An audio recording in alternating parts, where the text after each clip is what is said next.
Assalamualaikum warahmatullahi wabarakatuh. Eh, Kali ini kita masuk ke perencanaan atau desain struktur bawah.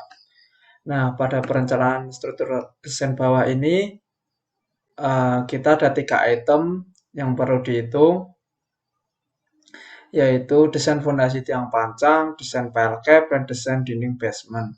Nah, pada part 1 ini kita akan fokus ke desain fondasi tiang pancang. Oke, masuk ke desain fondasi tiang pancang.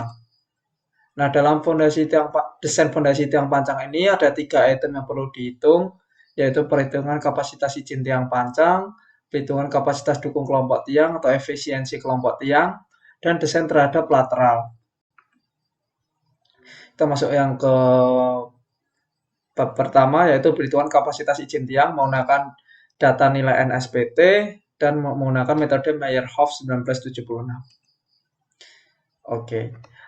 Landasan teori yaitu secara umum fondasi tiang ataupun fondasi dalam dapat dirumuskan secara umum yaitu antara daya dukung ujung tiang ditambah kuat dukung gesek tiang atau friction, atau dalam rumusnya QU sama dengan QP, daya dukung ujung tiang, plus QS ataupun daya dukung friction atau selimut. Nah, di mana QP dan QS ini adalah daya dukung ujung dan daya dukung gesek. Nah, disinilah menggunakan metode Meyerhof 1976. Kita masuk ke kapasitas ujung satuan tiang dulu.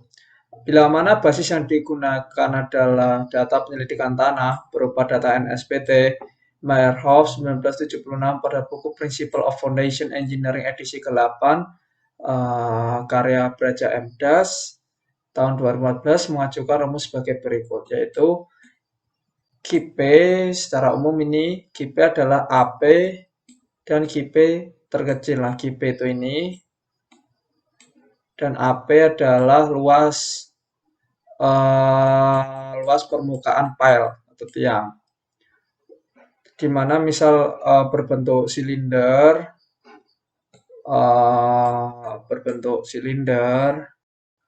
maka luas alasnya adalah luas lingkaran, itulah AP.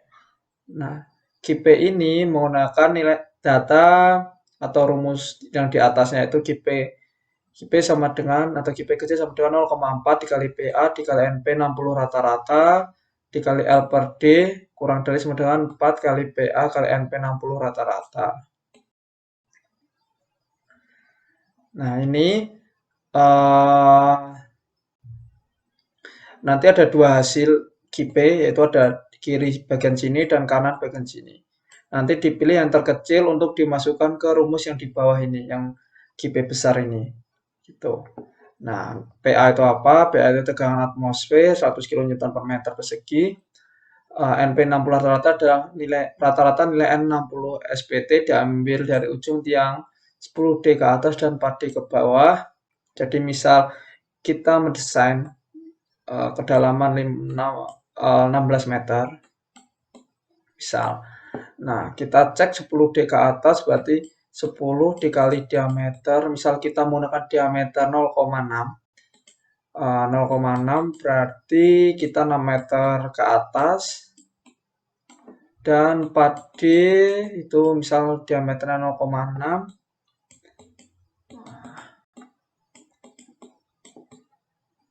Nah, 0,6 berarti ke bawah 2,4. Jadi nanti misal ada kita desain 16 meter yang di rata-rata nilai NP60 atau N60 SPT ini, yang di rata-rata adalah 16 meter, kita naikkan 10D atau 6 meter, berarti dari ketinggian 10, dan di bawahnya ini 2,4 berarti 18,4. Nah, itu berarti dari sepanjang 10 sampai 18, 10 dan 18,4, inilah yang nilai di rata-rata. Nah, perata-rataan ini itu dinamakan NP60 rata-rata. Gitu. Terus L itu panjang tiang dan D diameter tiang. Terus setelah itu, setelah menghitung kapasitas ujung satuan tiang, kita menghitung kapasitas gesek satuan tiang. Bila mana basis yang digunakan data penyelidikan tanah berupa data NSPT, Merhoff pada tahun 1976, pada buku Principle of Foundation Engineering edisi ke-8, Braja MDAS 2014, mengajukan rumus sebagai berikut, yaitu GS sama dengan AS kali FS, di mana AS itu luas selimut tiang, dan FS adalah tahanan gesek tiang. Nah, di mana Fs ini adalah rumusnya ini 0,02 kali PA kali NS 60 rata-rata. Nah, NS 60 rata-rata ini berbeda dengan NP 60 rata-rata. Misal kita mau desain di 16 meter sama yang kayak tadi.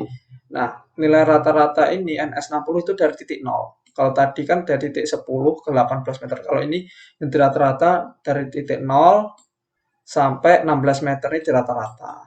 Di rata-rata nanti ketemu itulah NS 60 rata-rata. Seperti itu. Kita masuk ke perhitungan selanjutnya yaitu QU atau kapasitas dukung ultimate tiang yaitu QP plus QS. Nah, setelah mendapatkan QU, kita menghitung kapasitas dukung izin tiang. Nah, kapasitas dukung izin tiang inilah yang digunakan untuk mendesain, untuk menampilkan jumlah tiang panjang yang digunakan juga, yaitu QA sama dengan QU dibagi safety factor. Nah, safety factor bisa kita lihat di tabel nya Risk and O'Neill 1989 ini. Nah, kita bisa pakai ini, data ini, untuk menentukan safety factor. Misal kita membangun bangunan itu permanen, dan konturnya sangat jelek, kita bisa melakukan 3,4. Tapi secara umum biasanya safety factor diambil dengan nilai 3. Biasanya kita boleh menggunakan nilai ini, karena pada umumnya disepakati 3 ataupun 4, kalau mau lebih ekstrim. Gitu. Terus kita melakukan jumlah tiang. Nah, jumlah tiang itu N sama dengan PU dibagi QA. Nah, PU itu sendiri adalah gaya aksial yang akan membangun fondasi, itu didapat dari ITEPS. Dan QA itu tadi ya, perhitungan tadi kapasitas dukung izin tiang, ketemulah jumlah tiang panjang. Nah, kita masuk ke contoh desain. Nah, kita cek data NSPT, kita lihat. Setelah itu terdapat nilai data NSPT, kita rangkum jadi tabel kayak gini. Jadi kan ini ada data 19, 7, 6, 19 yang kita rangkum ke sini. Nah, kita rangkum juga tiap kedalamannya. Terus kita jenis tanahnya juga dirangkum. Terus kita hitung nilai N60. Nah, nilai N60 itu rumusnya ini CM kali CN kali CE kali CB kali CR kali CS. Nah, ini ada di mata kuliah penyelidikan geoteknik. Saya rasa sudah pada bisa. Jadi saya tidak akan ajar lagi. Saya akan ajarin dikit saja. Misal ini kita cek. Nah, misal nilai CE-nya berapa, faktor konversinya itu. Nah, kita cek rasio tenaga, berarti CE kan ini. Nah, kita pakai tipe jenis hammer apa gitu. Nah, di sini di data penyelidikan tanah biasanya ada, yaitu di sini pakai automatic hammer. Jadi automatic hammer kan nih yang saya buletin, jadi nilainya berkisar 0,8 sampai 1,3. Nah, ini dipilih aja angkanya untuk faktor pengalinya. Nah, begitupun nanti diameter itu berapa? Nanti ada yang di sini di diameter bor itu ada borehole dia ini, itu di data SPT ada. Jadi ada semua insya Allah. Gitu. Setelah itu, setelah dikali faktor konversi, kita hitung menggunakan metode Merhoff tadi. Nah, kita saya mendesain dengan 3 diameter. Itu 0,4, 0,6, 0,8. Nah, penggunaan diameter ini pun tidak bisa asal-asalan karena kita menggunakan tiang panjang. Di mana tiang panjang itu kita beli produk dari biasanya penyedia precast. Nah, biasanya kita pakai Wika Beton ataupun pakai Adi Beton ataupun yang lain. Nah, biasanya kalau kita misal menggunakan Adi Beton, kita di web Adi Beton itu ada brosur. Nah, di situ dijelaskan, misal dijelaskan spesifikasi. Nah, ini saya ada contohnya, misal. Nah, di sini. Nah, misal saya mau menggunakan tipe spoon pile, tiang panjang spoon pile. Nah, di sini dia di list ada diameter berapa aja yang bisa digunakan. Yang saya gunakan adalah 400, 600, sama 800. Nah, ini yang saya gunakan. Jadi tidak boleh asal-asalan, kecuali kita mau memakai tipe bore pile. Jadi kita boleh asumsi bebas, mau diameternya berapa gitu. Nah, kalau ini kita harus ngikut spesifikasi yang ada, tergantung kita mengacunya katalog yang mana gitu. Kalau ini misal saya contohkan mengacu pada Adibeton, di web Adibeton itu ada, tinggal download katalog, kita pakai yang mana, tinggal pilih yang mana, misal mini file atau spoon file ataupun yang lain, jenis file yang lain gitu.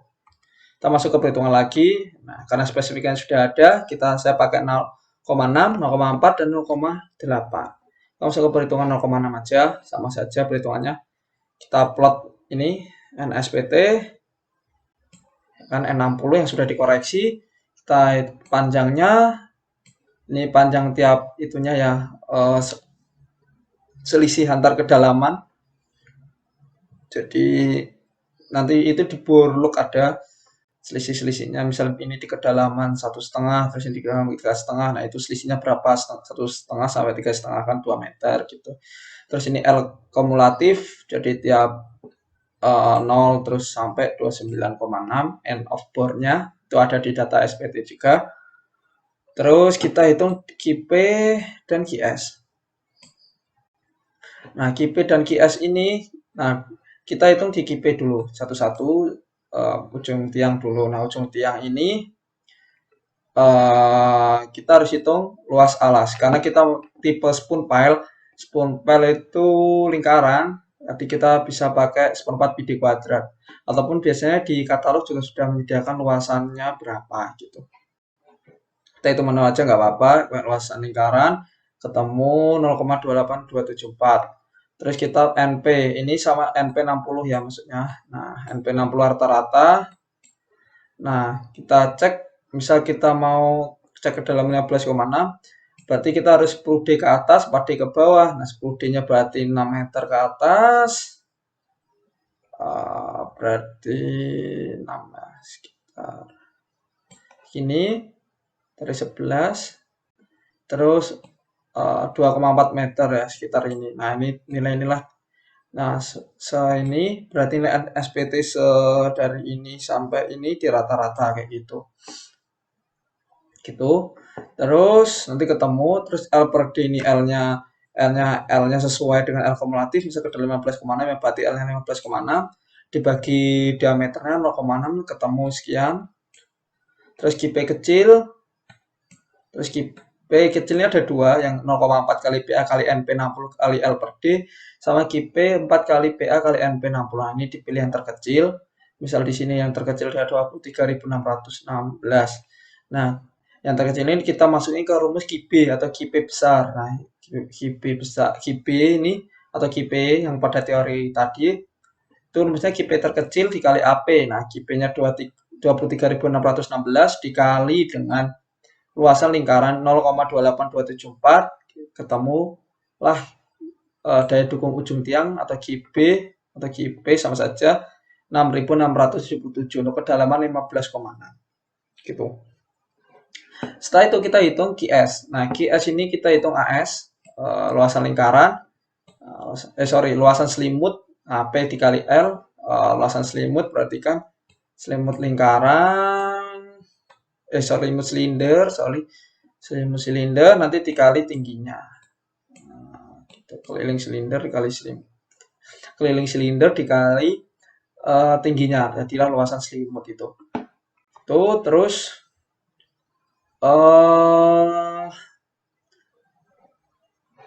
saya ulang ya, untuk AS ini adalah luasan selimut tiang. Nah, luasan selimut tiang itu biasanya rumusnya keliling selimut dikali tinggi itu. Biar lebih paham. Terus kita NS60 ini rata-rata N60 dari titik 0 sampai sepanjang tiang itu. Nah, tiang ini sepanjang 15,6. Berarti ini rata-rata dari 0 ini sampai ini 90 ini di rata-rata semua. Nah, terus kita cek Fs 0,02 kali PA kali NS 60 dihitung, sudah ada itemnya 0,02 kali 100 dikali N 31,3875 ketemu. Terus GS besar tinggal masukin Fs dikali AS ketemu 1810,001. Nah, kita hitung QU sama dengan QB plus QS yaitu 6677,3 ditambah 1810,00 ketemulah 8517,3. Nah, kita hitung QA, berarti QU dibagi safety factor. Safety factornya ambil 3, ketemulah 2000, sorry. Ya, 2839,1. Kayak gitu. Nah, setelah ketemu, nah data QA ini kita bisa buat grafik. Nah, di sini saya buat grafik ada 3 diameter. Nah, terus kita plot untuk mendapatkan tinggi yang kita inginkan. Nah, kayak gitu. Nah, terus gimana cara tingginya? Nah, di katalog saya mau menggunakan diameter 600 yang saya gunakan. Saya mau kelas C. Ini bebas saja, boleh kelas B, kelas C, kelas D, apa A3, A2, A1 gitu boleh. Sama kelas C itu 229,5. Nah, ton. Axial load allow. Jadi aksial yang diizinkan itu kekuatan tiangnya adalah 2295. Itu yang diizinkan dari pihak adi beton. Nah, kita ngikut aja. Jadi tidak boleh kalau mau menggunakan diameter 0,6 tidak boleh melebihi ini. Jadi saya plotting sekitar di sini 2000 lebih dikit. Nah, ketemu di ke dalam 13,6. Karena sistemnya plot biasanya nggak apa namanya ya, nggak efektif, bukan nggak efektif, nggak akurat. Nah, jadi pas plot saya ketemunya 2072. Nah, tadi kan ketemu 13,6. 13,6 itu ditabel ada ternyata 2072. Nah, gitu.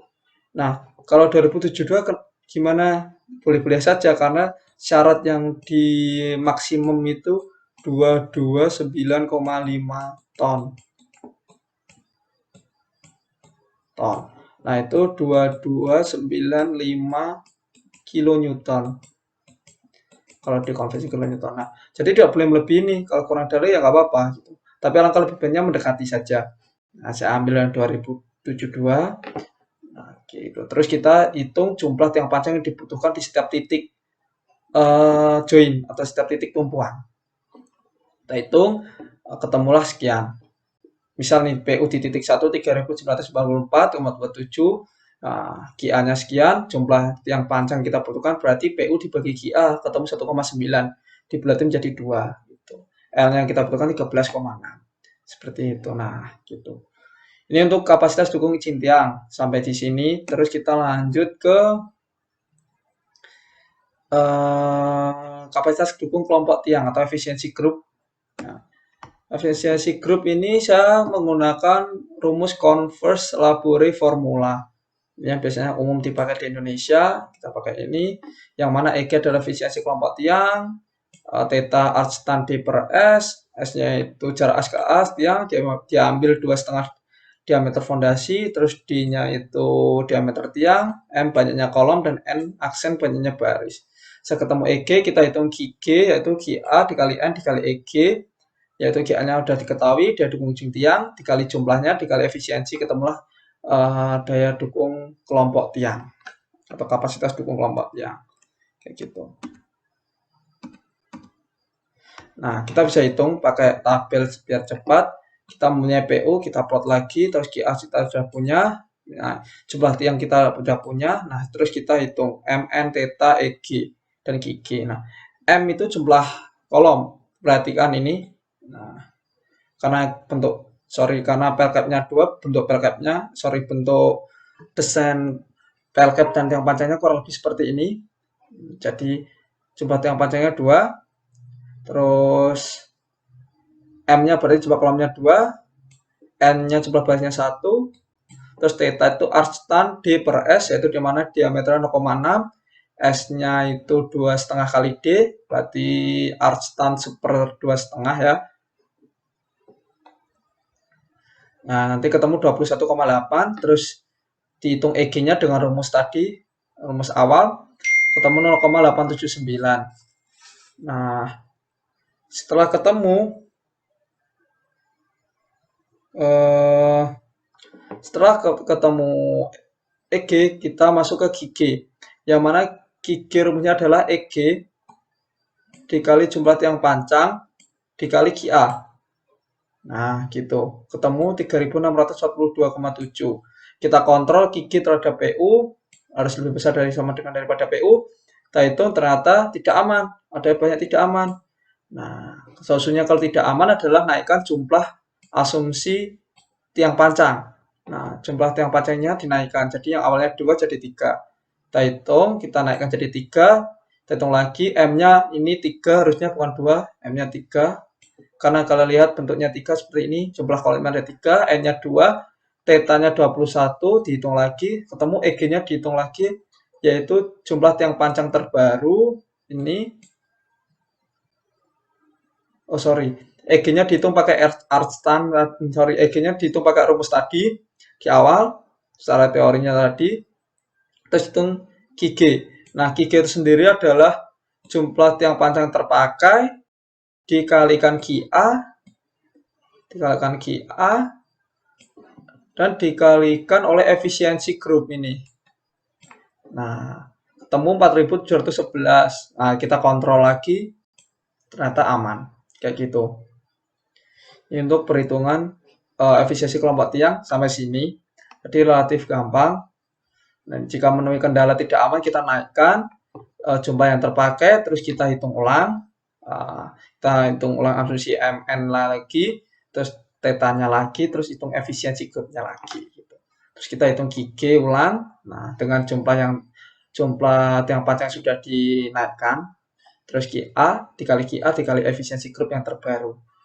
Nanti dikontrol PU, nanti biasanya aman gitu kalau sudah dinaikkan. Itu untuk perhitungan efisiensi kelompok tiang. Oke, masuk yang ketiga yaitu desain terhadap lateral. Nah, dalam desain terhadap lateral ini saya mengacu pada bukunya Pak Heri, yaitu yang analisis dan desain fondasi 2. Nah, itu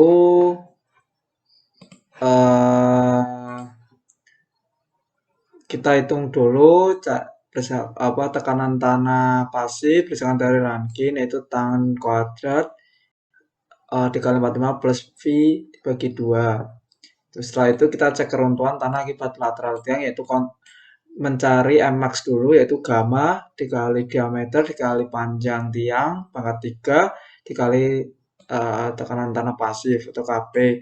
Nah, kita kontrol Mmax lebih besar daripada My atau tidak. Kalau lebih besar berarti gaya horizontal belum mencapai HU yang sudah patah. Maka itu kekuatan untuk menahan lateral tanah difokuskan pada kekuatan bahan tiang.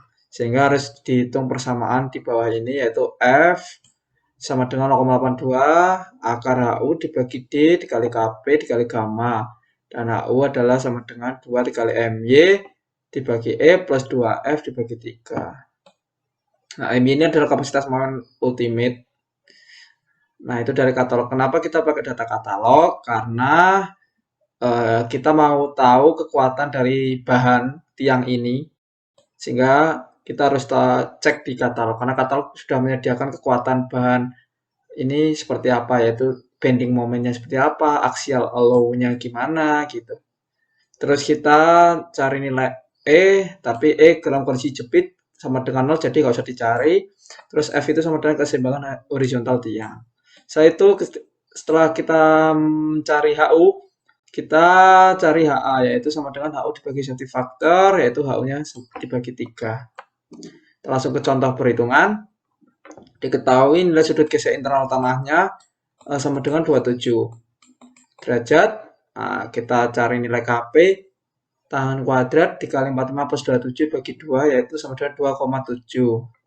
Kita hitung Mmax. Nah, nilai gamanya ini adalah 21,7 7782 dikali 0,6 dikali 13,6 pangkat 3 dikali 2,6629 ketemulah 87.000.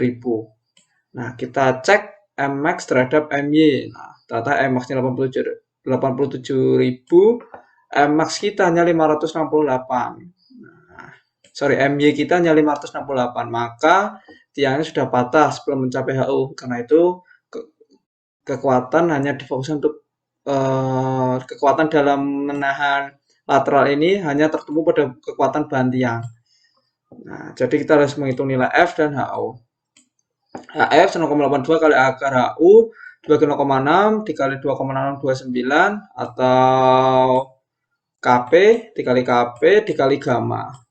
Nah, kita kan HU ini belum diketahui, jadi kita biarin ini dikalikan, terus akar dari 1/4 HU dikali 0, akar dari 1/4 perhitungan ini itu berapa, terus 0,82 itu ketemu 0,139 akar HU.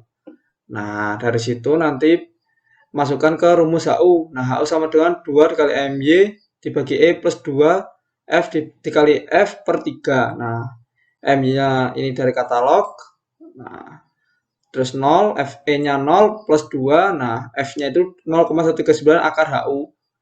Nah, terus dibagi 3 ini. Nah, kita pakai penyederhanaan rumus matematika, jadilah seperti ini. HU pangkat 3 per 2 sama dengan 12.279,3. Jadi HU-nya adalah seperti ini, ketemu 533 kN. Nah, HA adalah HU dibagi safety factor. Safety factornya ambil 3, jadi ketemu 177,416 kN. Nah, HA ini adalah kapasitas lateral tunggal. Jadi kapasitas tiang terhadap lateral tunggal. Nah, kita hitung untuk terhadap momen X dan momen Y dari etaps. Nah, momen X-nya dari etaps itu 544, momen Y-nya 567,551. Ini diambil nilai maksimum dari etaps. Terus HA atau kapasitas kapasitas tunggal tiang terhadap lateral ini 177. Nah, N-nya itu ada 3 buah. Tadi yang habis perhitungan efisiensi kelompok tiang tadi. Nah, kita mendapatkan nilai N yang terbaru seperti ini. Terus kita hitung HA kelompok, yaitu kapasitas kelompok lateral terhadap lateral, yaitu rumusnya HA dikali N, dikali jumlah tiang, ketemulah 532. Kita kontrol terhadap X dan Y, yaitu syaratnya HA kelompok ini harus lebih besar daripada X dan Y, ternyata tidak aman. Nah, gitu. Apabila mengalami tidak aman, kita harus mencari cara agar bisa aman. Nah, salah satu caranya adalah menaikkan pemakaian tiang pancang. Gitu. Yang awalnya 3 bisa dinaikkan 4, terus hitung ulang lagi menghitung HA kelompok, yaitu HA dikali jumlah tiang, yaitu 4 yang terbaru 177,416 dikali 4 ketemu 209,664. Dicek terhadap X dan Y, ternyata sudah melebihi nilai momen X dan nilai momen Y, jadi aman. Gitu. Berarti HA kelompok lebih besar sama dengan X dan Y. Nah, jadi sudah aman. Gitu. Nah, apabila sudah aman, kita mencapai tahap kesimpulan, yaitu jumlah tiang pancang fix yang kita gunakan adalah 4. 4 ini yang dari lateral, karena yang sebenarnya dari kapasitas dukung izin tiang dan efisiensi kelompok maupun lateral itu menghasilkan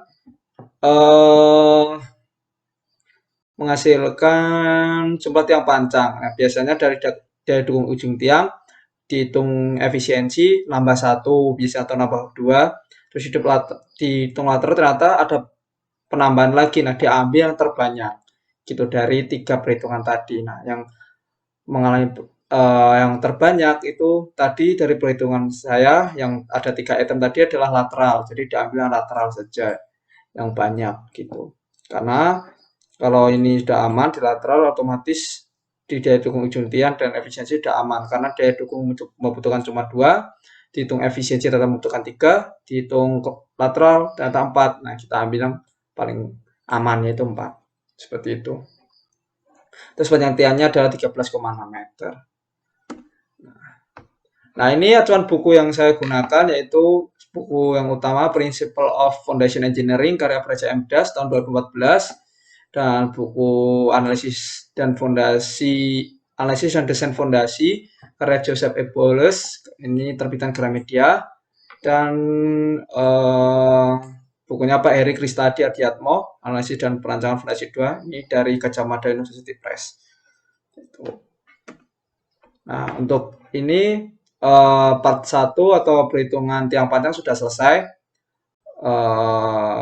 Cukup sekian, terima kasih. Kurang lebihnya mohon maaf. Wassalamualaikum warahmatullahi wabarakatuh.